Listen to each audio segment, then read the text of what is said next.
अजीज़ान मिल्लत इस्लामिया, दौर हाजिर में हम अपने हालात से बहुत अच्छी तरह बाखबर हैं। हम किस डगर पे चल रहे हैं और हमें ज़माने ने धकेल के किस कोने में ला के खड़ा किया है, ये मज़ीद बताने की ज़रूरत नहीं है। यकीनन हिंदुस्तान के हालात से हर शख्स बाखबर है, हर फर्द बाखबर है, लेकिन आज ज़रूरत इस बात की है कि हम इस बात पे गौर करें कि आज ये हमारे हालात इस तरह से क्यों हो गए हैं, हमारी कंडीशन बद से बदतर क्यों होती चली जा रही है। तो मुझे एक शेर याद आ रहा है, वो कहा था किसी ने कि हुक्म कुरान अगर हमने भुलाया होता, ये ज़माना न ज़माने ने दिखाया होता। अज़ीज़ाने मिल्लत इस्लामिया, हमने अल्लाह और उसके रसूल के फरमान को पसे पुश्त डाल दिया है, इसी वजह से आज हम जलील होते जा रहे हैं। यही वजह है आज हमारे मकाम पे नाकाम और निकम्मे नजर आ रहे हैं। याद रखिएगा, अगर हमें आगे बढ़ना है तो हमें मदीने वाले मुस्तफ़ा के किरदार को अपनाना पड़ेगा। फुल एंड फाइनल हमें अल्लाह और उसके रसूल के फरमान को अपनी जिंदगी में मजबूती से लाजिम करना पड़ेगा। उसके अलावा कोई तावीज़, कोई डोरी तुम्हारी तकदीर नहीं बदल सकती है। अगर तकदीर बदल सकता है तो मुस्तफ़ा का निज़ाम बदल सकता है, हुजूर का निज़ाम बदल सकता है। यही मकसद जलसों का भी होता है। कई बार बैठ के होता, चलो भाई मौज आ गई, भाई मज़ा आ गया, बड़ी अच्छी आवाज़ थी, बड़ा अच्छा लहजा था। तकरीर में भी क्या हुआ यार, कुर्सी तोड़ गया मौलवी, बड़ी ताकतवर उसने तकरीर की है। कोई फ़ायदा नहीं इस तरह की बातों से। बस इतनी बातें कर लेना। अगर सुबह तुमसे कोई पूछे रात कहाँ गए थे, जलसे में थे, क्या मिला, तो कम से कम इतनी तब्दीली तो आनी चाहिए। तुम इतना कह सको कि जलसे में जाने से पहले गाने सुनते थे, जब से जलसे से आए हैं मुस्तफ़ा की नातों के तराने सुन लगे। कम से कम इतनी तब्दीली तो आ जानी चाहिए, इतनी चेंजिंग जरूर आ जानी चाहिए। एक किसी लहजे, किसी आवाज, किसी अंदाज पर कुर्बान होने की जरूरत नहीं है, इसलिए कि लहजे हजारों आए और चले गए। कल भी मुस्तफ़ा का जिक्र बाकी था, आज भी मुस्तफ़ा का जिक्र बाकी है। हमारे जैसे कितने आएंगे, चले जाएंगे, क़यामत तक मदीने वाले का जिक्र बाकी रहेगा। हमें सिर्फ लहजों से प्यार नहीं, हमें सिर्फ अंदाज से प्यार नहीं, हमें प्यार है तो मदीने वाले की ज़ात से प्यार होना चाहिए, उनकी बातों से प्यार होना चाहिए। बहुत गौर करने वाली बात यह है, हम ज्यादातर अक्लमंदों में जाके पूछते हैं, भाई ये साइंटिस्ट है, अच्छी बात बताएगा, इसने BUMS किया कि इसका दिमाग तेज चलता होगा, या IAS है, इसके पास अक्ल व खिरत की दुकान होगी। लेकिन कभी कलंदरों से भी बातें कर लिया करो, कभी उनके दीवानों से भी पूछ लिया करो। खुदा की कसम, जहां IAS IPS की जहनियत दम तोड़ देती है, वहां से मुस्तफ़ा के गुलामों का जहन आगाज करता है। जहां बड़े बड़े ऊंचों की परवाज जाके थक हार जाती है, वहां से मुस्तफा के गुलामों की परवाज बढ़ती है। आओ तुम्हें बताता चलो, दुनिया हैरत में परेशान है, सब तलाश कर रहे हैं कामयाबी का राज क्या है। लोग कहते हैं 500 रुपए लो और हमें दुआएं दे के चले जाओ, 1000 रुपए लो दुआएं दे के चले जाओ। कहते मैं फला से मिला था, उससे भी दुआएं लेके आया हूँ, मैं फला से मिला था, उससे भी दुआएं लेके आया हूँ। कहता आज तक मुझे किसी ने हाथ उठा के बद्दुआएं नहीं दी। आज तुझे बताऊं दुआ किसे कहते हैं, बद्दुआ किसे कहते हैं। मैं मर्द कलंदर की चौखट पे बैठा था, जिसे दुनिया वैस मुस्तफा कहती है।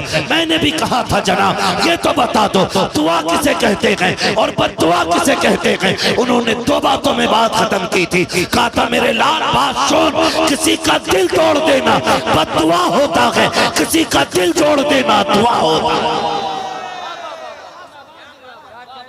हाँ, किसी का दिल तोड़ देना।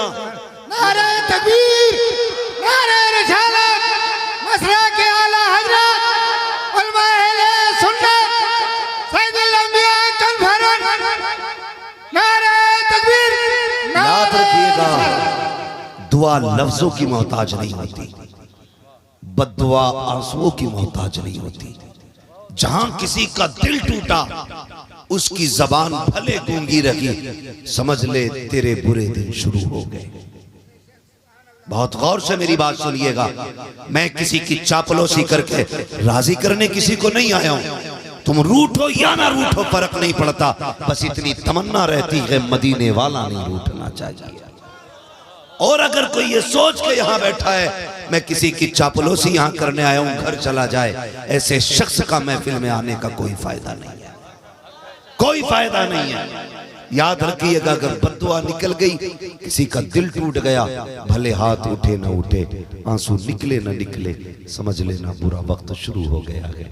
और अगर तुझसे किसी के दिल को राहत मिल गई, उसने हाथ उठा के दुआ दी या ना दी, समझ लेना खुदा की रहमतें तेरे साथ चलना शुरू हो गई।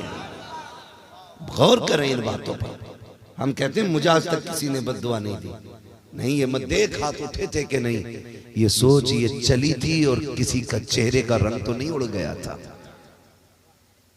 हमारी इस 2 तोले की जबान में किसी के दिल को ठेस तो नहीं पहुंचा दी थी। ये पूछ अपने आप से, इसे कंट्रोल में रखा करो, कंट्रोल में रखा करो। लोग कहते हैं मांस की ये फिसल जाती है, बांस की होती तो रोक के रखते। मैं कहता हूं अगर इसे रोकना है तो फिर अबू बकर सिद्दीक से पूछ कैसे रोका जाता है। हुजूर की चौखट पे जाते थे, मुंह में अक्सर पत्थर रखे रहते थे। किसी ने कहा अबू बकर ये मुंह में पत्थर क्यों रखते हो? का महबूब ने कहा था कि ये जो जुबान है ना ये बंदे को जहन्नम तक ले जा सकती है, मैं इसलिए कंट्रोल में रखता हूं ताकि ये कहीं ज्यादा चल ना जाए।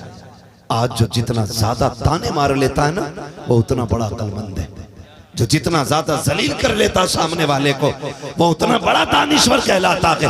लोग कहते हैं कि इसकी जहानत का जवाब नहीं, इतना अक्लमंद है, बड़े अच्छे अच्छे इसके सामने चुप खड़े रहते हैं, इसकी जबान चलती है तो बड़े बड़ों के मुंह पे ताले लग जाते हैं। खबरदार, ऐसे लोग जो दूसरों की जबान बंद कर देते हैं वो काबिल नहीं होते हैं, वो होशियार नहीं होते हैं, वो खैर मनाए ऐसा ना हो उधर झटका लगे उधर जहन्नम का गड़ा कब्र बना दी। होश में रहना सीखो, होश में रहना सीखो। किसी का दिल नहीं टूटना चाहिए, दिल नहीं टूटना चाहिए। वो पूछा था ना किसी ने कि सबसे बड़ा कौन होता है, तो किसी ने कहा कि बड़ा वो है जिसके सामने सारे छोटे नजर आए, लेकिन एक मर्द कलंदर ने वही कहा था बड़ा वो नहीं जिसके सामने दुनिया छोटी लगे, बड़ा वो होता है जिसकी चौखट पे कोई अपने आप को छोटा ना समझे। बड़ा वो होता है जिसके सामने कोई अपने आप को छोटा ना समझे।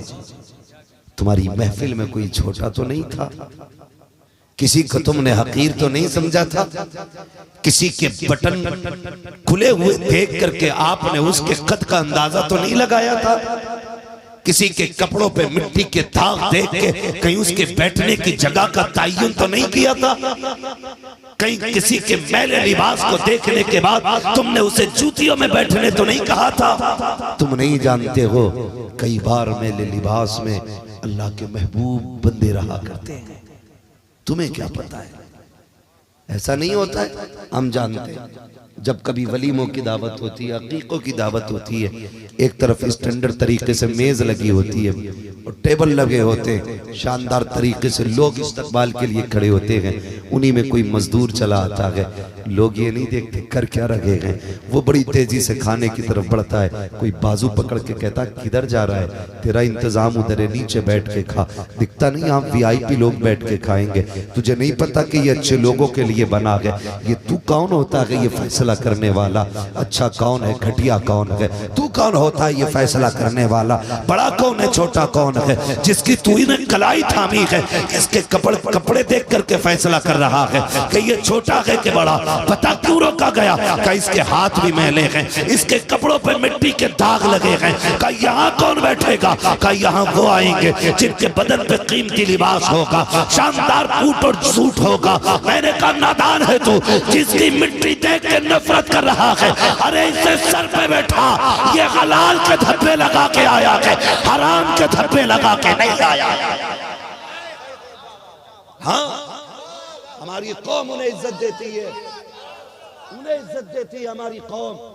जिनके दामन पे हराम के दाग तो होते हैं उन्हें इज्जत नहीं देती, जिनके कपड़ों पे हलाल के पसीने के दाग होते हैं। यूं ही जन्नत नहीं मिलनी है।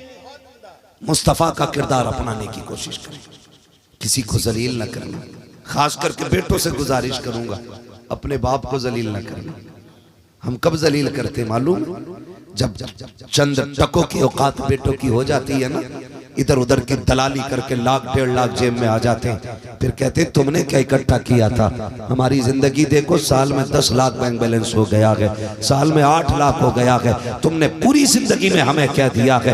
नादान तू उनसे बात कर रहा है जिनकी एक रात की कीमत तेरी पूरी जिंदगी नहीं हो सकती है, जिनकी एक नींद की कीमत तेरी पूरी जिंदगी नहीं हो सकती है। उस बाप को जलील करने पे लगा है, उसके आगे मीटर लगा के कहता है तूने क्या कमाया है, जानता है इसने क्या कमाया है, इसके कारनामे पूछना चाहता है तो कान खोल के सुन, पूछ कभी पड़ोसी से मेरे बाप ने जिंदगी में क्या किया है, वो बताएगा। जब तू दुनिया में आया डॉक्टरों ने ये कह दिया था कि इस बच्चे के दिल में छेद है, ये बचने वाला नहीं है। उस वक्त तेरे बाप की हालत ये थी, दुनिया सर्दी के मौसम में कंबल लपेट के सोया करती थी, लेकिन ये सर्दी में तुझे बगल में छुपा करके कभी इस डॉक्टर के पास, कभी उस डॉक्टर के पास, कभी इस तबीब के पास, कभी उस हकीम के पास, कभी इस दरगाह जाता था, कभी उस मजार जाता था, कभी इस पीर के पास था, कभी उस पीर के पास था, और सबसे कहता था मेरे बेटे की जिंदगी बचा दो, मेरे बेटे की जिंदगी बचा दो। तुझे क्या पता है इसने तुझे क्या दिया है, जानता है। जब डॉक्टरों ने ये कह दिया था कि बचने वाला नहीं है, तब बाप ने ये कहा था डॉक्टर मेरा दिल निकाल ले ताकि मेरे बेटे का दिल बाकी रह सके। अपनी जिंदगी देके तेरे बाप ने तुझे जिंदगी की सौगात अता की।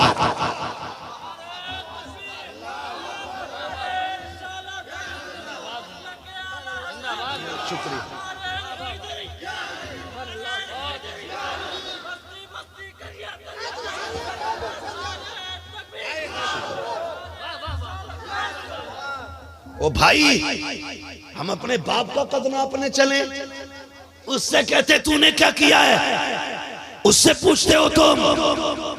कई बार ना तो बच्चे ये भी कह देते, नौजवानों मेरी बात बहुत गौर से सुनना, ये जुमले हमें जहन्नम तक लेके जाएंगे, जहन्नम तक लेके जाएंगे। तलवार का जख्म, तीर का जख्म ये आसानी से भर जाता है, लेकिन जबान का दिया हुआ जख्म नहीं भरता है। वो एक शेर में कहा गया था जराहतुस्सिनानी लहल तयाम वला यल्तामु मा जरहल लिसान। भाई तलवार का जख्म के लिए भराव हो सकता है, लेकिन जो जख्म जबान देती है उसके लिए कोई भराव नहीं, और ना ही कोई मरहम उसे ठीक कर सकता है। कैसे कह देते हैं क्या किया तुमने, कहता पूरी जिंदगी रक्षा चलाया तुमने, हमें क्या दिया, एक छप्पर, 2 कमरों का मकान न दे सके। शर्म कर, अगर तेरा बाप लेटा है, इसने रक्षा चलाया, मजदूरी की है, इसने ईंटें कमर पे उठाई है ना, तू नहीं पता है, तुझे नहीं पता है इसने परदेश कितनी मुश्किल में काटा है, तू नहीं जानता है अपने बच्चों से जुदाई की एक रात की कीमत क्या गुजरी है इसकी। कहते थे क्या किया तुमने, क्या दिया तुमने। जब ये लेटा हो ना तो इसके तलवे चूमना। लोग कहते मेरे पीर का हाथ बड़ा मुलायम था, रूई जैसे हाथ थे। क्यों तुझे रूई वाले हाथों में करामत नजर आती है, सबसे बड़ी करामत तो बाप के हाथों के छालों में नजर आनी चाहिए। सबसे बड़ी करामत तुझे बाप के हाथों के छालों में नजर आनी चाहिए थी। अगर वो लेटा हो तो ये मत सोचना तूने रक्षा चलाया है, तूने ईंटें ढोई है, क्यों नहीं बना मिनिस्टर, क्यों नहीं बना तू कलेक्टर। ये मत कहना, तलवे चूमना, कहना बाप तेरा एहसान है, तूने पसीना बहा के हमें चटनी से खिलाई है, किसी का हक मार के हमें मुर्गों के हराम की नहीं खिलाई।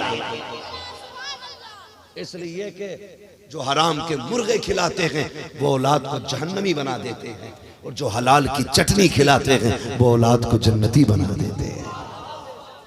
उसकी मजदूरी पे एतराज न करना, ताना मत देना उसे तूने क्या किया है। वो बाप है तुम्हारा, टूट जाया करो, उसके आगे झुक जाया करो। लोग समझते नहीं कि जिंदगी का मजा किस चीज में है, मजा किस चीज में। परदेश से आ रहा ना 10-5 लाख अकाउंट में डाल के, तो फिर तो ये आके सीधा अपने रूम में जाके बैठता है, अब्बा सही से नहीं मिलना है, ये चाहता अब्बा मिलने मुझसे रूम में आए।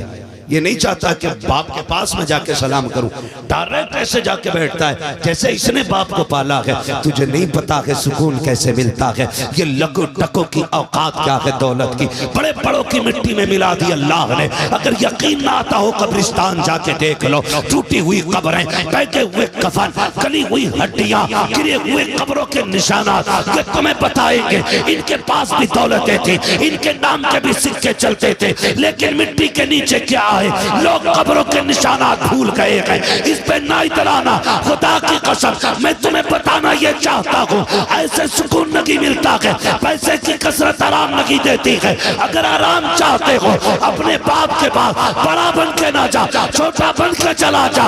एयर कंडीशन कमरों में वो सुकून नहीं मिलता है जब बाप की जूतियों में बैठने से अल्लाह आराम अता फरमा दिया कर। हाँ, क़यामत बर्पा होती है जब बाप नहीं होता है। मुश्किल होती है जिंदगी जब बाप नहीं होता है। हमें क्या पता, हमने तो होश संभाला तो बाप था, जवान हुए तो बाप था, शादी हो गई बाप था, बुढ़ापे को आगे बाप था। हमें क्या एहसास है? कभी उन बच्चों से पूछो जिनको बाप बचपन में छोड़ के चला जाता है कि जवानी कितनी मुश्किल से हाथ आती है। बाप के होते हुए 18 साल किधर गुजर गए पता ही नहीं चलता, और बाप चला जाए तो 10 साल हाथ नहीं आते, हाथ नहीं आते हैं। बाप इतनी बड़ी दौलत है, इतनी बड़ी दौलत है, खुदा की कसम वो जिंदगी लौटा के औलाद पालता है, जिंदगी लौटा के औलाद पालता है। एयरपोर्ट पे खड़ा था, मैंने देखा वो जुदाई का मंजर। कोई परदेश जा रहा था, एयरपोर्ट पे मैंने अपनी आंखों से देखा बच्ची बार बार बाप से जुदा की जा रही थी, फिर दौड़ के लिपट जाती थी जाकर के। खुदा की कसम ऐसा लग रहा था अगर जनाजा किसी को देखना है तो परदेश जाते हुए बाप को आकर के एयरपोर्ट पे देखे। जनाजे की रुखसती पे जैसे लोग रोया करते हैं, वैसे बाप की रुखसती पे परदेश जाते वक्त औलाद रोया करती है। पूछते हो क्या किया बाप ने? अरे पूरी जिंदगी लगा देता है औलाद पे, वो पूरी जिंदगी। हमने क्या दिया बदले में? लानतें, गालियां, धक्के और बची कुची उसकी जिंदगी के पिछले दिनों के उसको ताने दे दे करके हम मार देते। नहीं, बाप के आगे जुबान नहीं खोलनी है, नहीं खोलनी है बाप के आगे जुबान। गूंगे हो जाया करो, मत बोला करो बाप के आगे। खुदा की कसम तुम सोने में भी तोल दो ना अपने बाप को, फिर भी उसके रत जगू की कीमत नहीं दे सकते हो, नहीं दे सकते रत जगू की कीमत। बड़ा एहसान होता है एक बाप का, बहुत बड़ा एहसान होता है। बेपनाह कुर्बानियां देख करके औलाद को जवान करता है, और औलाद कहती तुमने मेरे लिए क्या किया। माँ कुछ कह देती है तो डांट के कहते हो मुंह बंद रखा कर, तेरी आवाज मुझे बुरी लगती है। होश के नाखून ले होश के, खुदा की रहमत को तू बुरी आवाज कहता है। जिस दिन ये सफेद कफन में लिपट के चले गए ना, तेरे कान तरस जाएंगे, तुझे इतनी मीठी आवाज नहीं मिलेगी, नहीं मिल सकती इतनी मीठी आवाज। माँ नहीं बोलती है, माँ के लहजे में जिब्रील बोला करता है। सिर्फ माँ नहीं बोलती है, माँ बोलती है, ऐसा लगता है जैसे जन्नत से किसी के गुनगुनाने के तरानों की सदाएं आ रही हैं। तू कहता मुझे मजा नहीं आता, तेरी आवाज से नफरत है, जबान को ताला लगा। जिस आवाज को तू नफरत कह रहा है ये नकारा खुदा होती है। अगर ये बोलती है खुदा की रहमतें आती हैं, अगर ये मुस्कुराती है ऐसा लगता जन्नत की खिड़कियां खुल गई हो। अगर ये आंचल फैला देती है खुदा की कसम ऐसा लगता है कोई दुपट्टा नहीं, कोई कपड़ा नहीं, खुदा की रहमत का शामियाना हमारे सर पे आ गया। इनको कहते हो बंद रखा कर मुंह को। सच्ची बात करें और गौर से सुने मेरी बात। आज ना हम बीवी के लिए माँ बाप छोड़ देते। किसके लिए? डर के बोल रहे हो? जो शोहर में बीवियों के वो बोले, जो गुलाम है वो कतई ना बोले। आज बीवियों के लिए लोग माँ बाप छोड़ देते। वो कह देती है इसका मुंह अच्छा नहीं लग रहा है, इसकी खांसी अच्छी नहीं लग रही है, अजी जीने में मौज नहीं आ रही है, इनको अलग करो, अलग मकान में रहना है, इसकी खांसी की वजह से मुझे बेकरारी सी रहती है। कहता मैडम आपको परेशानी नहीं होने देंगे, बाप को भले कचड़े के ढेर में फेंक दे। ऐसी औरत जो तुमसे तुम्हारे माँ बाप को दूर करे, उस औरत को छोड़ा जा सकता है। लेकिन माँ बाप को नहीं छोड़ा जा सकता है। इसलिए कि जैसे कायनात में खुदा सिर्फ एक है ना, उसी तरह पैदा करने वाला बाप भी सिर्फ एक होता है। जिस तरह कायनात में खुदा एक है, उसी तरह अपने जिस्म से जन्म देने वाली माँ भी एक होती है। याद रखिएगा, बीवियां 1000 मिल सकती है, माँ बाप दोबारा नहीं मिल सकते। हाँ, मैं आपसे कहना यह चाहता हूं, किसी के कहने पे माँ बाप ना छोड़ना। बीवी को आए हुए कितने दिन हुए? जुम्मा 8 दिन। माँ बाप ने तुझे कितने सालों से पाला है, भूल गए? तुम्हें याद नहीं रहा तो याद दिला दूं। जब तुम 3 साल के 5 साल के थे और तुम खेलते हुए दूर निकल जाते थे ना, तो ये माँ दरवाजे पे आ जाती थी और कोई ऐसा फर्द नहीं होता था जिससे पूछती नहीं थी, तुमने मेरा गुड्डू देखा हो तो बताओ, इधर मेरा कहीं भूरा हो तो बताओ, मेरा लाल इधर गुजरा हो तो बताओ। है कोई ऐसे शख्स जो गुजर गया और माँ ने पूछा ना हो? जब लोग ये कह के चले जाते कि मिला हमने नहीं देखा, फिर माँ दुपट्टा डाल के घर से निकल आती थी, एक एक कौना छानती थी, मेरा लाल कहाँ है, मेरा शहजादा कहाँ है।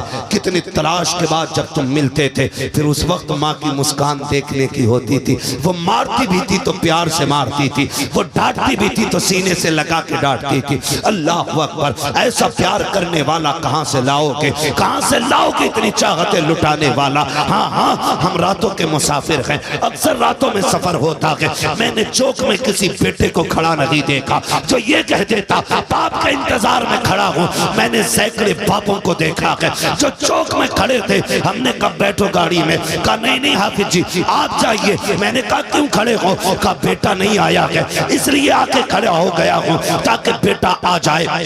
अल्लाह अकबर, तुम काम से लेट आते हो तो बाप बिस्तर छोड़ के निकल आता है और रात के 3 बजे आते हो, पहली दस्तक दरवाजे पे होती है, दोबारा आवाज देने की जरूरत नहीं पड़ती, अंदर से माँ की आवाज आ जाती है, ठहर जा बेटे भी दरवाजा खोलती हो। कौन है जो तुम्हारे लिए रात भर जागेगा? कौन है जो माँ बाप के सिवा तुम्हारी राहें तकेगा? हाँ, आज माँ से ऊंचे लहजे में बात करते हो, बाप को चेहरा बिगाड़ के दिखाते हो। ओ होश के नाखून लो, अगर तुम रात में आते हो, माँ कहती है जल्दी खाना खा ले, अब तक मैंने तेरे बगैर खाना नहीं खाया है, कहते तू खा लिया कर, मुझे मेरा इंतजार न किया कर, तुम्हें होश नहीं है। आज माँ के तो इंतजार हो रहा है, जब तक तू आ नहीं जाता है माँ खाना नहीं खाती है। जिस दिन ये इंतकाल कर जाएगी तेरी मर्जी है, तू 3 बजे आना, 2 बजे आना, 4 बजे आना, किसी को दस्तरखान पे तेरा इंतजार नहीं होगा, कोई तेरी राह नहीं देखेगा, यहाँ तक कि तेरी अपनी बीवी भी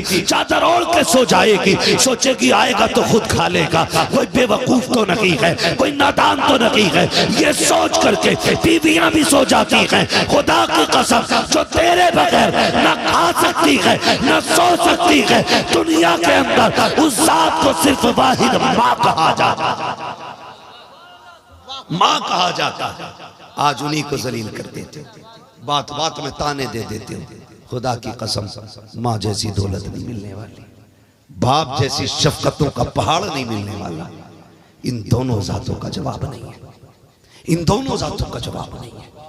कभी तेज लहजे में इनसे बात न करना, कभी अकड़ के गुस्से में इनसे बात न करना, कभी इन्हें गलत जवाब न देना। इनके आगे ऐसे खड़े रहा करो जैसे खादिम अपने आका के आगे खड़ा रहता है। तुम तो औलाद हो ना, हम तो बेटे हैं ना। एक शख्स एक पौधा भी आंगन में लगाता है, उम्मीद होती है कि जब ये बड़ा होगा इसके साए में बैठेंगे, हवाएं मिलेंगी, साया मिलेगा। अगर एक शख्स दरख्त भी इस नियत से लगाता है कि हमें साया मिलेगा, तो बाप औलाद को कितनी उम्मीदों से पालता होगा, कितनी आरज़ुओं से पालता होगा, कितने ख्वाब सजाए होंगे उसने बेटे के साथ।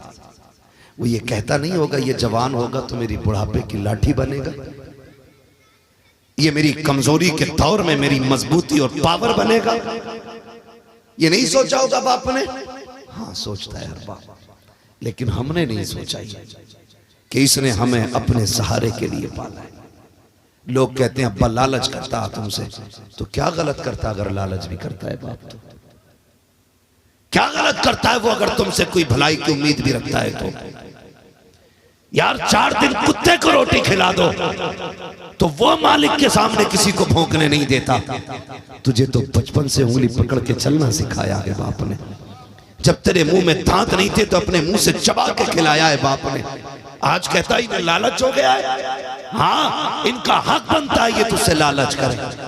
इनका हक है ये तेरे साथ अपने मतलब की बात करें, इसलिए कि जब तू कुछ नहीं था उस वक्त तेरे लिए ये सब कुछ था। आज अगर ये कुछ नहीं रहे हैं तो तुझे सब कुछ बनना पड़ेगा इनके लिए। बड़ी दौलत होते हैं माँ बाप। अल्लाह से दुआएं मांगा करो, मालिक हमारे माँ बाप को सलामत रखना। आमीन कह दें। बुरी लग रही है ना बातें, क्योंकि अक्सर 90% मुआशरा हमारा इस बीमारी का मरीज है।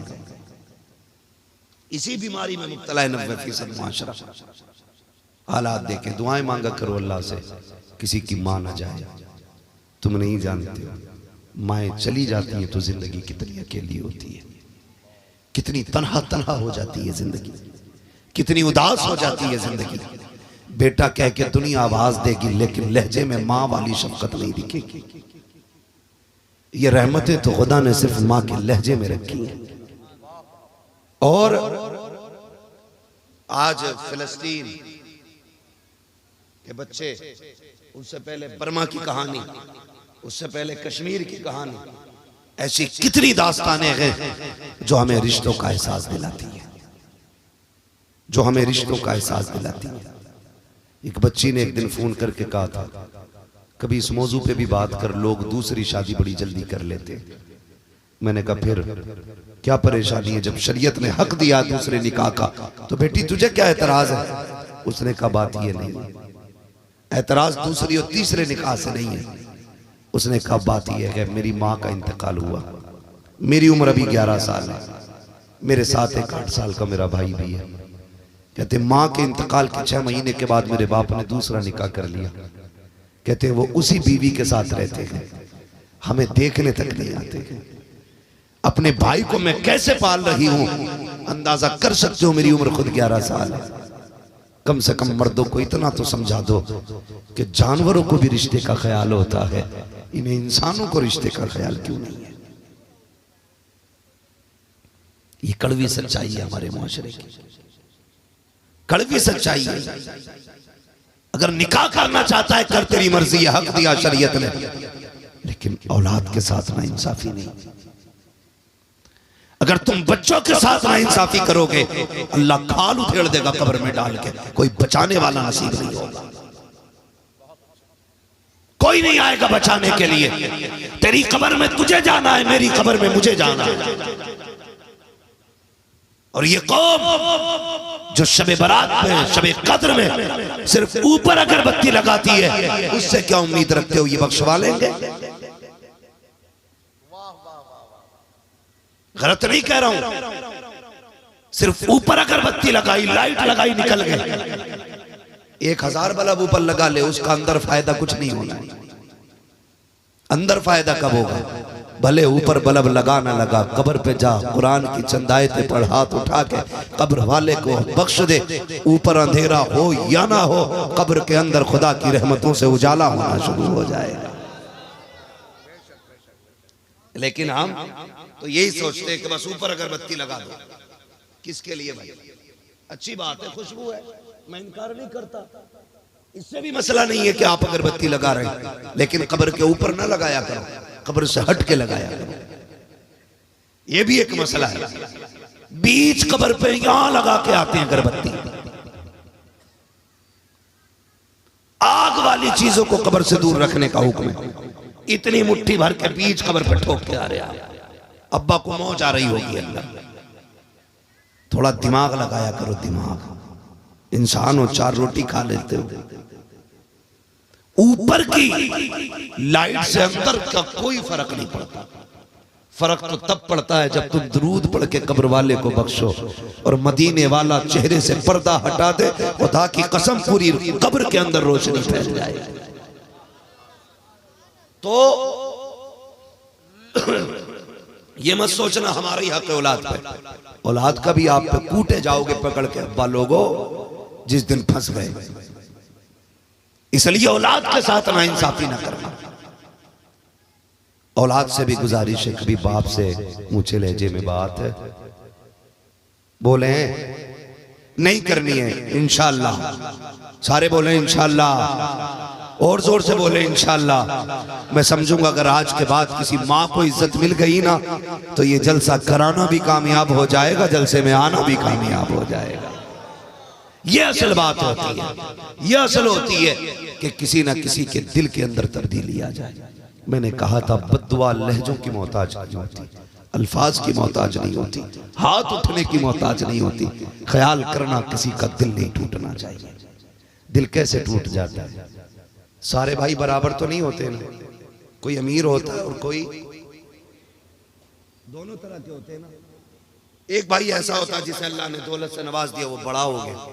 एक ऐसा होता है जो मजदूरी करते करते अभी कमजोरी रह गए।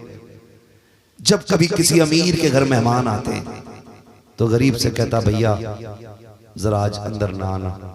कहा क्यों? का मेरी बेटी को देखने वाले लोग आ रहे। भैया आज घर में मत आना, मेरे बेटे को देखने वाले लोग आ रहे। तूने तो ये सोच के कहा कि ये कमजोर है, गरीब है, इसके कपड़े, इसकी हालत देख के लोग मेरी इज्जत पे उंगलियां उठाएंगे, इसका भाई है। तुमने ये सोच के कहा, लेकिन उसके दिल को एक झटका लगा और वो अंदर टूट गया। तुम्हें खबर तक नहीं हुई, वो टूट गया। अब तू 1 लाख अगरबत्तियां मजार पे जला, 7,000 चादरें जाके चढ़ा दे मजार पे, कुछ नहीं होने वाला है, इसलिए कि तू भाई का दिल तोड़ चुका है, अपनों का दिल तोड़ चुका है। कभी जब गुर्बत की बुनियाद पर किसी अपने को साइड किया जाता है तो दिल टूट जाता है, उसका दिल टूट जाता है। लोग कहते हैं पता नहीं क्या हो गया, बीमारी आ गई है, मुसीबतें हैं, अल्लाह ने सब कुछ दिया है, दवा भी महंगी खा रहे हैं। नादान, ये बात दवा की नहीं है, हवा नहीं बदली है। अगर हवा की वजह से तू बीमार होता तो एक झोंका सिर्फ तुझे नहीं लगा है, कितने लोगों को लग के आया है। इससे इंफेक्शन फैलना होता, पूरी बस्ती में फैला होता। जितनों से हवा गुजर के आई है सारे बीमार हो गए होते, लेकिन ये तेरा बीमार होना हवा की वजह से नहीं है, मौसम की वजह से नहीं है। गौर करके तो देख, कहीं किसी की हाय तो नहीं लग गई है, किसी की आह तो नहीं निकल गई है, कहीं तेरे लहजों से कोई टूट तो नहीं गया है, तेरे रवैये से कोई जलील तो नहीं हो गया है। खुदा की कसम, तुझे बीमार इस हवा ने नहीं किया है, किसी की बद्दुआ ने कर दिया है। इसलिए हवा बदले न बदले, हवा बदले न बदले, लेकिन ख्याल रखना अपनों के सामने तेरे तेवर नहीं बदलने चाहिए, तेवर नहीं बदलने चाहिए। अपनों को जलील न करना, अपनों को जलील न करना। ये बड़े कीमती लोग होते, बड़े कीमती लोग होते। जब दवाएं काम ना करे तो फिर अपनों की दुआएं लिया करो। किसकी दुआएं बोल सकते हैं? अपनों की दुआएं लिया करें। कैसे? बस आखिरी बात है मेरी, वो मैं बात खत्म करने लगा हूं 3-4 मिनट में, बस तवज्जो फरमाइएगा। अपनों की दुआएं कैसे काम आती हैं सुने। अक्सर बड़े बनने का ख्वाब इंसान को परदेश ले जाता है, यही है ना? बड़े बनने का ख्वाब इंसान को परदेश ले जाता है, या फिर मजबूरियां परदेश ले जाती है। कोई अपनी खुशी से अपना वतन नहीं छोड़ता है। वतन तो भले झोपड़ी क्यों ना हो, वतन तो अच्छा लगता है। परदेश के महल भी अच्छे नहीं लगते, अपने वतन के छप्पर भी अच्छे होते हैं। सही है ना ये बात? फिर जो लोग परदेश जाते हैं, या तो उन्हें शौक ले जाते हैं या उन्हें मजबूरी ले जाती है। दोनों बातों पे मैं गौर दिलाना चाहता हूं। नौजवानों, अगर ये शौक है ना कि मैं परदेश जाऊंगा, गाड़ियां बंगले मेरे होंगे, तो इस शौक को आग लगा देना। इसलिए कि जब तुम 10 साल के बाद पलट के आओगे ना, तो जो तुम्हारे बचपन के यार होंगे वो बूढ़े हो चुके होंगे, जो तुम्हारी गलियां कच्ची थी वो पक्की हो चुकी होंगी, जो दरख्त जवान थे वो बूढ़े हो गए होंगे, और कितने ऐसे रिश्तेदार होंगे जो कब्रिस्तान जा चुके होंगे। तुम्हारी दौलत ना पुरानी गलियां ला सकती है, ना पुराने यार ला सकती है, ना पुराना दौर ला सकती है, ना गुजरे हुए माँ बाप के साथ के पल और लम्हे ला सकती है। ये गाड़ी, ये महल, ये शोहरत, ये पिछला वक्त नहीं देंगे, पिछला वक्त नहीं देंगे। खुदा तौफीक देना तो चटनी से खा लेना, अपनों के बीच में रह लेना। इसलिए कि अगर परदेश के दुख लगे हों तो मुर्गा ताकत नहीं देता, और अगर अपने वतन के सुख हों तो चटनी में अल्लाह बरकत अता फरमा दिया करता है। कभी मत जाना भूल करके भी परदेश, कभी मत जाना।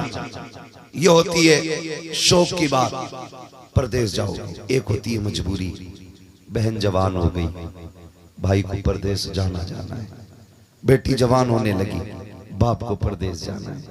क्यों? क्योंकि ये कौम के अंदर ऐसे कुत्ते पल रहे हैं, उस वक्त तक किसी की बेटी कबूल नहीं करते जब तक इन कुत्तों को 10 लाख का टुकड़ा न पड़ जाए। ऐसे भी जलील समाज में, ऐसे लोगों के लिए मेरे पास कोई शराफत का जुमला नहीं। उससे बड़ा बदबख्त कुत्ता जलील कौन होगा जो बेटी के साथ 10 लाख के पैकेज का भी सवाल करता हो।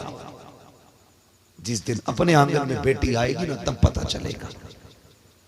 जिस दिन तुम अपनी बेटी रुखसत करोगे तब एहसास होगा बेटी क्या होती है।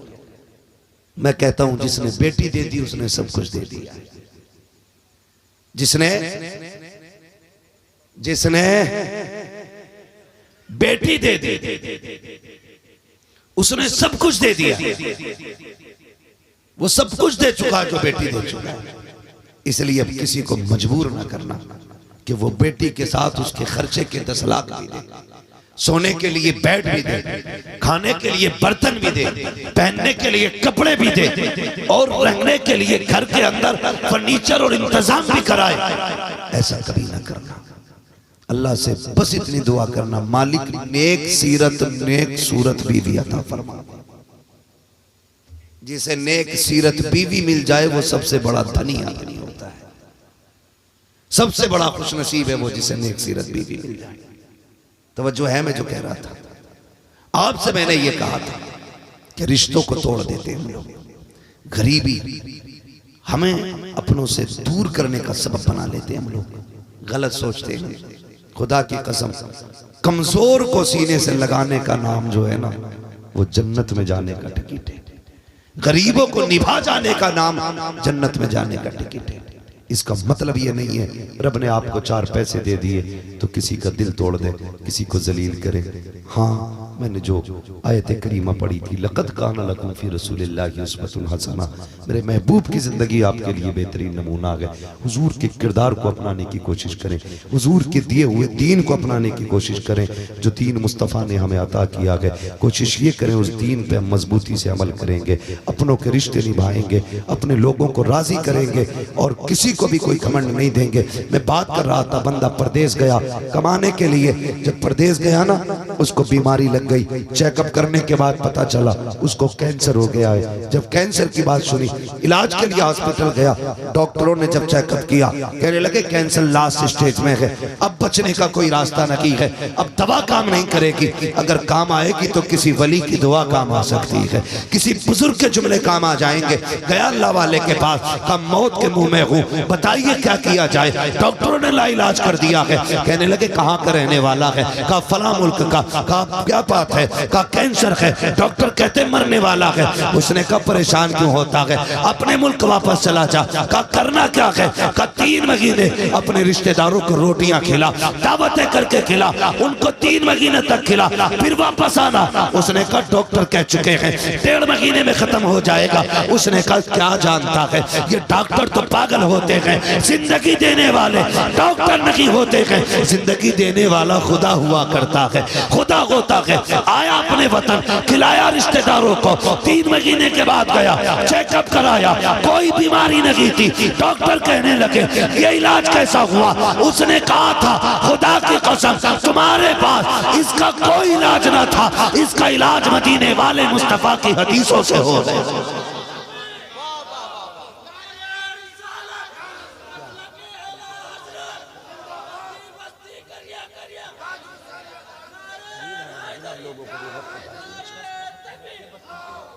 मेरी मेहनत नहीं देख रहे हैं आप, मुझे खेत में ले जाके खड़ा करें। तवज्जो है आप लोगों की। मैंने पहले ही कहा था हम पलटते नहीं बेजान किताबों के वरक, हम वो पढ़ते हैं जो चेहरों पे लिखा होता है। अगर आप सोएंगे तो फिर तकरीर करना जरूरी नहीं है, जरूरी नहीं है। जितनी देर दिल से सुने उतनी देर बात होनी चाहिए। तैयार है सारे? आगे चले थोड़ा सा। ये पीछे मुड़ के देखो कमेटी वाले कितने मजे के साथ हाथ भी नहीं उठ रहे हैं। जरा कह दें या रसूल अल्लाह। जिनके हाथ नहीं उठे जरा पकड़ के ऊंचे कर लो वरना जेब कट जाएगी। मौका ढूंढते हैं कुछ लोग, ऐसे उठाए उसने फट से निकाला। अब जरा हाथ दाएं बाएं देख के उठाए, कह दें जरा या रसूल अल्लाह। माशाल्लाह देखो सारे लोगों के हाथ उठ गए, अल्लाह सलामत रखे। तवज्जो है सारे लोगों की। इसलिए अपनों से प्यार करो, अपनों से वफा करो। आज हमारे पास किसी का दर्द सुनने का वक्त नहीं है, सगे भाई की बात सुनने का हमारे पास वक्त नहीं है। वो कहता जरा बात करनी थी थोड़ी सी। कहता तुम तो ठाली रहते हो, मुझे पता है कितना बिजी हूं मैं, मुझे बैठने तक का वक्त नहीं है। और तुम्हारी राम कथा कौन सुने इतनी लंबी बैठ करके? तुम तो पका देते हो, ये कह के अपनों को ठुकरा देते हो। नहीं यार ऐसा ना किया करो। फरमाया गया, मेरे महबूब ने इरशाद फरमाया, जो किसी का टूटा दिल जोड़ देगा अल्लाह उसे बेहिसाब जन्नत अता फरमा देगा। जो टूटा दिल जोड़ दे अल्लाह उसे बेहिसाब जन्नत देगा। टूटे दिल जोड़ने में क्या, जिसकी कोई नहीं सुनता उसकी तुम सुन लिया करो। देखो जब कभी ना दर्द होता है ना अंदर और घुटन होती है हजरत, तो दिल चाहता हम किसी से अपना हाल दिल कहें। या तो सामने ऐसे लोग होते हैं कि जो मजाक उड़ाएंगे, या ऐसे लोग होते हैं जो दर्द नहीं समझेंगे, तो बंदा उनमें रह के भी उनसे नहीं कह पाता है। वो ऐसा शख्स ढूंढता है जो उसके दर्द को दर्द महसूस करे, जो उसकी तकलीफ को तकलीफ समझे। अगर कोई तुमसे कहे भैया जरा 2 मिनट सुन ले, तो फिर 2 नहीं 4 मिनट दिया करो। तुम नहीं जानते हो, ये भी तो हो सकता है इसके 2 जुमले तुझे जन्नती बना के चले जाए।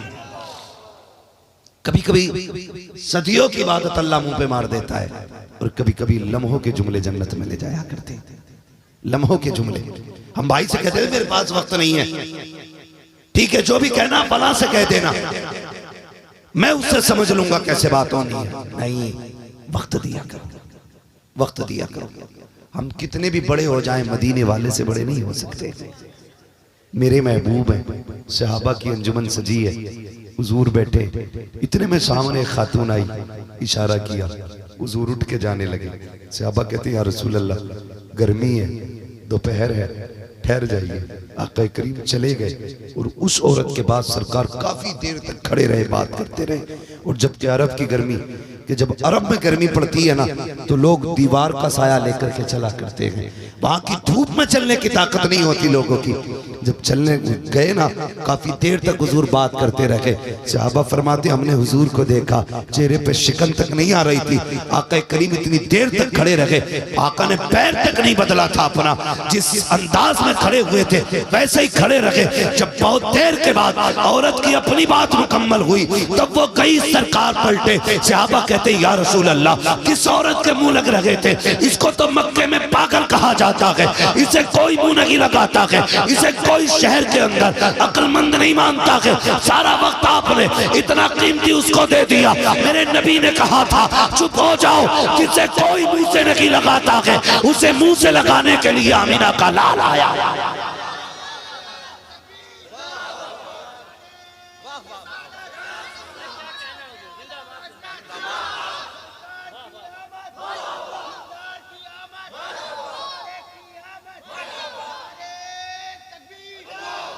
मुंह लगा लिया करो यार, बातें कर लिया करो। जुमले बड़े सख्त रहते हैं, बड़े सख्त जुमले रहते हैं। रोजमर्रा की आप जिंदगी देखें, सारे लोग फैमिली से जुड़े लोग हैं, फैमिली से जुड़े लोग हैं। मियाँ बीवी के साथ कसर नहीं कर रहे हैं, बीवी मियाँ के साथ कोई कसर नहीं छोड़ रही। वो कह रही है कि जब से तेरे घर में आई हूं मुसीबत के सिवा कुछ नहीं देखा। और ये भी कह रहा तुझसे बेहतर था कोई कुत्ता लाके पाल लेता। मतलब कोई किसी के साथ रवादारी के साथ, एक इंसानियत के साथ जिंदगी गुजारने तैयार नहीं, एक दूसरे को ताना देने पे लगे पड़े। नहीं, ऐसा ना करें। इन्हीं नहुसतों की बुनियाद पे तलाकें हो रही हैं, आज घर बर्बाद हो रहे हैं। तलाक दे देता, फिर कहता मैं तो शराब के नशे में था, मैंने तो पी रखी थी, बेगैरत मुसलमान होकर शराब पीता है। डूब के मर जाना चाहिए जो कलमा पढ़े और शराब को मुंह लगा ले। किस मुंह से अल्लाह रसूल का नाम लेते हो तुम? और जिस मुंह से अल्लाह रसूल का नाम लेते हो उस मुंह पे तुम्हारे शराब का घूंट कैसे आ जाता है?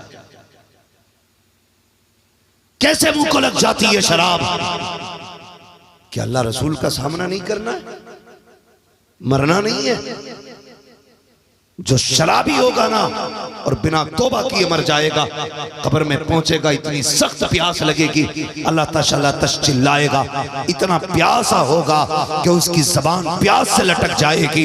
आका करीम ने फरमाया जब वो पानी मांगेगा उसे जहन्नम के बिच्छुओं के डंक का जहर ला के दिया जाएगा, और ऐसा खोलता हुआ जहर होगा कि जैसे वो प्याला दिया जाएगा, प्यास की शिद्दत इतनी होगी कि वो मुंह के करीब आने वाला होगा। उसकी गर्मी से, उसकी भाप से होठ जल करके नीचे तक लटक जाएगा, ऊपर का होठ जल के माथे के ऊपर चला जाएगा। इतनी खतरनाक गर्मी होगी, लेकिन प्यास ऐसी लगेगी कि ये उसको भी मुंह से लगाएगा, जैसे कि पिएगा, पूरा जिस्म कट कट के गिरेगा। और तुम्हें खुदा का वास्ता छोड़ दो शराब को, अगर पीनी है तो मुस्तफा के इश्क की शराब पिया करो, इसलिए कि ये शराब तुम्हें दुनिया में भी इज्जतदार बनाएगी और आखिरत में जाके भी रब की वारगाह में इज्जतदार बनाएगा।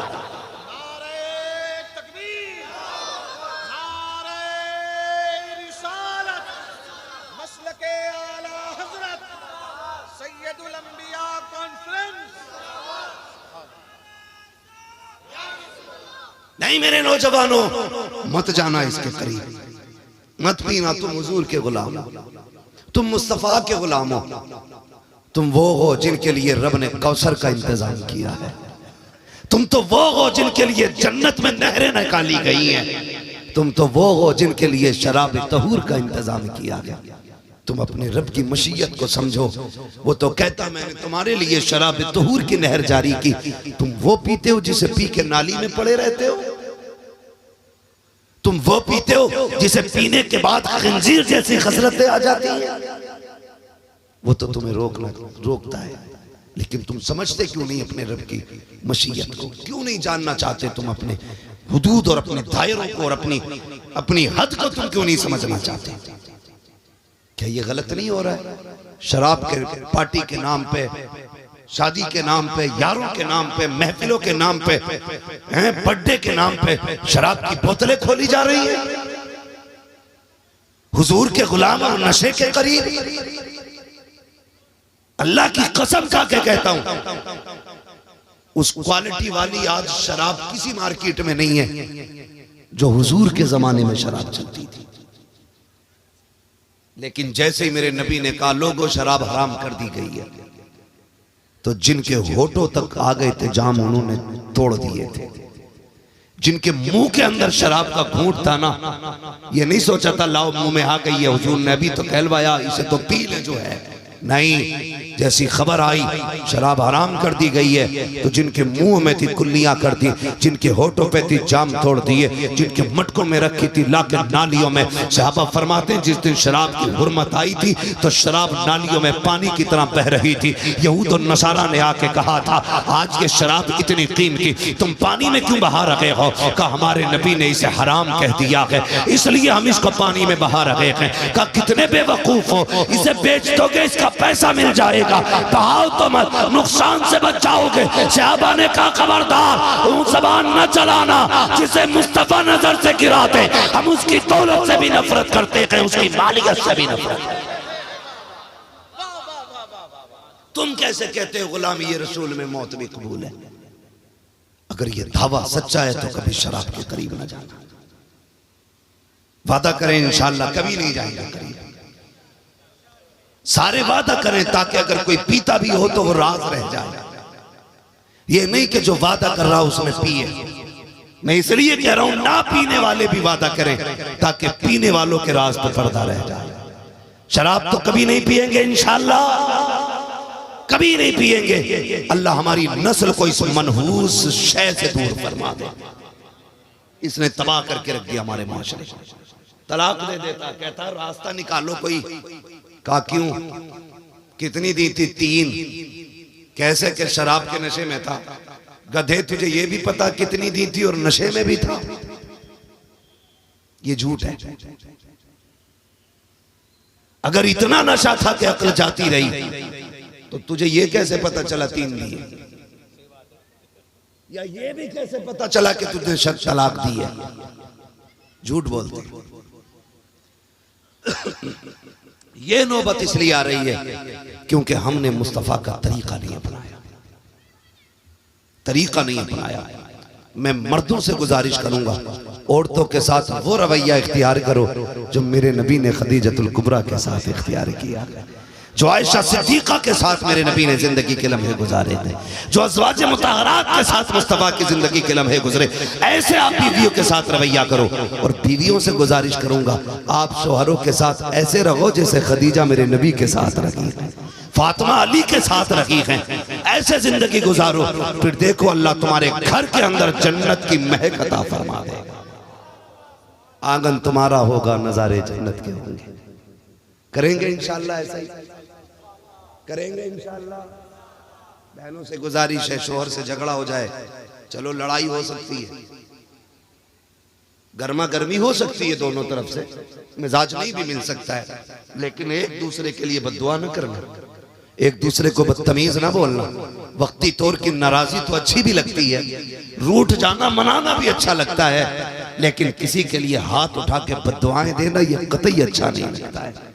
किसी को बदतमीज बोलना यह बिल्कुल अच्छा नहीं लगता है। जिंदगी ऐसे नहीं गुजरती है, ऐसे नहीं गुजरती है जिंदगी। शोहर जा रहा है कमाने के लिए, हाथ उठा के करी कभी लौट के ना आए तू, ये ना कहे तुझे नहीं पता अगर ये कफन में लिपट गया कोई तुझे इज्जत की निगाह से देखने वाला नसीब नहीं होगा। और तू जो कह रहा तुझसे बेहतर था कुत्ता पाल लेता, तू भी जरा जबान को लगाम दे। सोच तो सही, इतना गुस्सा तेरा। ठीक है, मानते हैं तू मर्द है, रिजालु कव्वामून अलन निसा, मर्दों को औरतों पे हाकिम बनाया गया, लेकिन गाली देने के लिए तो नहीं, मारने के लिए तो नहीं, सितम करने के लिए तो नहीं। हुकूमत चला, और हुकूमत सितम से नहीं, हुकूमत प्यार से चला करती है, हुकूमत मोहब्बत से चला करती है। जो सितम के जरिए होती वो हुकूमत नहीं, तानाशाही होती है, वो जुल्म होता है। आपको हुकूमत के लिए पैदा किया गया, तानाशाही के लिए नहीं। समझ गए मेरे जुमले? बुरी तो नहीं लग रही आपको? कभी ये सोच रहे हो ये मौलवी औरतों को सर पे बिठाने आया? नहीं, मैं चाहता हूं हर घर जन्नत का नमूना नजर आना चाहिए, हर घर से मुस्तफा के किरदार की महक आनी चाहिए, मेरी यही तमन्ना। तो आप भी ना ये ना कहा करो कि कुत्ता पालना बेहतर था तेरे नाम का। सुने जरा, आप जब सुबह उठते हो बिस्तर से, कभी गौर भी किया करो यार। डायरेक्ट गुस्सा करना, गाली देना, मारना शुरू कर देते। सुबह उठे तुम, फ्रेश हुए, खाया पिया, निकल गए, जो लुंगी आपने उतारी जहां पड़ी थी वहीं फेंकी आपने। रात के कपड़े आपने तय नहीं किए थे, आपने यूं उतार के यूं छोड़ दिए थे। आप जिस बिस्तर से उठे थे उसकी आपने चादर नहीं संभाली थी, जिस कंबल जिस रजाई को ओढ़ के आप लेटे थे आपने उसकी तय नहीं की थी। रात भर में जितना कचरा अपने कमरे में किया था आपने सफाई नहीं की थी। आप तो खुद साफ करके नाश्ता टेबल पर लगाता, खा पी के निकल गए। बताओ जब शाम को आए तो बिस्तर वैसे ही था जैसे छोड़ के गए थे? बोलो, कपड़े वहीं पड़े थे जहां तुमने छोड़े थे? आपके स्लीपर वैसे उल्टी सीधी पड़ी थी जैसे तुम छोड़ के गए थे? नहीं, जब आते हो तो बिस्तर करीने से लगा होता है, जो कपड़े तुमने फेंके थे वो साइड से रखे होते हैं, जो गंदगी तुम छोड़ के गए थे वो साफ हो गई है। ये किसने की है? ये इसी ने की है जो 3 बार कबूल कबूल कहने के बाद तेरे बिस्तर पे आके बैठ गई, तेरी मर्जी के मुताबिक चलती रही। तूने कहा उठ तो उठ जाती है, तूने कहा बैठ तो बैठ जाती है, तूने कहा चल तो चलने लग जाती है, तूने कहा सो तो सो जाती है, तूने कहा जाग तो जागती है। तू ये कहता है पानी ला तो पानी ला के देती है। तेरी बीमारी में, अपनी बीमारी में ये तेरा ख्याल करती है, उससे इतना झगड़ा क्यों? खुदा की कसम ये तेरे घर के अंदर सहमत बन के नहीं आई, बल्कि खुदा की रहमत बन के तेरे घर में आई। इसलिए इससे मुंह बिगाड़ के बात न कर, इससे प्यार से बात कर। और यही तरीका मेरे नबी ने सिखाया है। जब मियां बीवी के रिश्ते अच्छे होंगे तो औलाद के अंदर जहनी तनाव नहीं आने वाला है। माँ बाप लड़ते हैं और जिंदगी बर्बाद होती है औलाद की। इसके बहुत सारे नुकसानात हैं तिब्बी नुक्ता नजर से, मुझे उस पर बात नहीं करनी है। बस इतना समझाना चाहता हूं, सबसे ज्यादा जरूरी है लोगों के दिलों का ख्याल रखना। किसी का दिल नहीं टूटना चाहिए, किसी का दिल नहीं टूटना चाहिए। अगर दिल टूटा तो बात अर्श तक जा पहुंचती है, और जब वहां पहुंच जाती है तो फिर बचाने वाला नसीब नहीं होता है। याद रखिएगा, बचाने वाला नसीब नहीं होता है। किसी ने एक पोस्ट मैंने देखी थी, बड़ी अच्छी बात लिखी थी। किसी ने पूछा था किसी बुजुर्ग से, मुझे नसीहत कर दे। उसने ये कहा था, बस इतना ख्याल करना कोई रब से तेरी शिकायत ना कर दे। जिस दिन किसी ने तेरी रब से शिकायत कर दी तो समझ लेना उस दिन से खैरियत नहीं है। इसलिए मेरे भाइयों, अपनी नस्ल को, अपने परिवार को प्यार दो, माँ बाप को वक्त दो, बहन भाइयों को वक्त दो, मियाँ बीवी के रिश्ते अच्छे करो, बाप बेटों के रिश्ते अच्छे करो, बेटियां माँ के साथ अच्छे तरीके से रहें। खुदा की कसम, अलग से किसी दवा की जरूरत नहीं पड़ेगी। तुम्हारे ही घर के अंदर छप्पर में अल्लाह तुम्हें सुकून की, राहत की जिंदगी अता फरमाएगा। वो कहा था किसी ने, फुटपाथ पे सो जाते हैं अखबार बिछाकर, मजदूर कभी नींद की गोली नहीं खाते।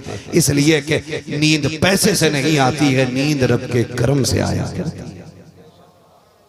अल्लाह का करम तलाश करें, अल्लाह की रजा तलाश करें। फरमाया गया, लक़द कान लकुम फ़ी रसूलिल्लाहि उस्वतुन हसना। मेरे महबूब की ज़िंदगी आपके लिए बेहतरीन नमूना है। हमें हुजूर की ज़िंदगी देखनी है, बचपन से लेकर जवानी तक, जवानी से लेकर बुढ़ापे तक, माँ की गोद से लेकर के कब्र तक के लिए हुजूर ने उसूल मुकर्रर फरमा दिए हैं।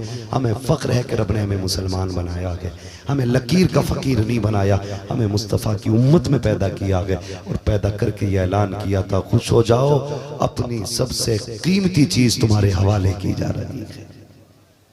हुजूर आए, हमारी नसीब जाग गए, हुजूर आए, मुकद्दरी खुल गए हमारे। खुदा की कसम, उस उम्मत में पैदा हुए हैं जो आई सबसे बाद में गए, जन्नत में सबसे पहले जानी है। और ये तेरा मेरा कमाल नहीं, ये मुस्तफ़ा जाने रहमत का कमाल है, हुजूर का कमाल है। लक़द कान लकुम फ़ी रसूलिल्लाहि उस्वतुन हसना। मेरे महबूब की ज़िंदगी आपके लिए बेहतरीन नमूना है। अल्लाह करीम हमें मुस्तफ़ा जान रहमत के तमाम फरामीन पे अमल करने की तौफ़ीक़ अता फरमाए। और हमारी इस कमेटी ने इतना खूबसूरत जलसा सजाया, अल्लाह इस मेहनत को कबूल फरमा कर आज की महफिल को हमारे लिए ज़रिया निजात बनाए। मौला करीम इस महफिल को हम सब के लिए बख्शिश का ज़रिया बना। बस जो हुए गलत उनको माफ़ फरमाए रब्बे कायनात। ज़िंदगी ने दिया साथ, फिर होगी मुलाकात, चमन रहा फूल खिलेंगे, जिंदगी रहेगी फिर मिलेंगे। मुसाफिर हैं हम भी, मुसाफिर हो तुम भी, इसी मोड़ पर फिर मुलाकात होगी। फकीरान आए सदा कर चले, सदा खुश रहो ये दुआ कर चले। सारे लोग कलमा शरीफ पढ़ लीजिएगा, ला इलाहा, और जोर से ला इलाहा इल्लल्लाहु मुहम्मदुर रसूलुल्लाह व मा अलैना इल्लल बलाग। अस्सलामु अलैकुम व रहमतुल्लाहि व बरकातहू। बाबू मैं बहुत थक चुका हूँ, इंशाअल्लाह सजदा करेंगे।